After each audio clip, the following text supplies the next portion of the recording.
Американските и израелските сили продолжија со нападите врз Иран, додека Американскиот сенат го отфрли предлогот што би го ограничил овластувањето на председателот Доналд Трамп да продолжи со воените дејствија против блискоисточната земја без одобрение од Конгресот. Трамп изјави дека секој ирански функционер кој се обидува да заземе лидерски позиции за да ги замени паднатите ирански лидери, завршува мртов и вети дека САД и Израел ќе продолжат понатаму во заедничка воена кампања против земјата.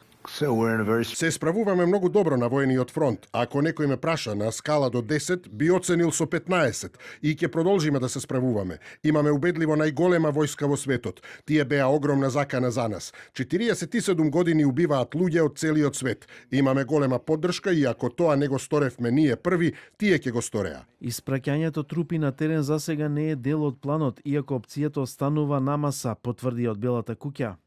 Испраќањето трупи не е дел од сегашниот план, но нема да отфрлам опција за председателот што е на маса. Нови експлозии го потресуваат Техеран, а Соединетите Американски држави и Израел ги интензивираат нападите. Напоредно Тел Авив продолжи со гранатирање врз цели на Хезболах во Либан. Уништивме приближно 300 ирански одбранбени системи и балистички ракети. Таргетиравме локации на иранската нуклеарна инфраструктура, терористичка мрежа за производство на стратешко оружје, како и воен комплекс од кој оперативците на режимот ја водеа кампањата против Израел и промовираа терористичка агенда низ целиот свет. Од Хезболах возвратија на нападите.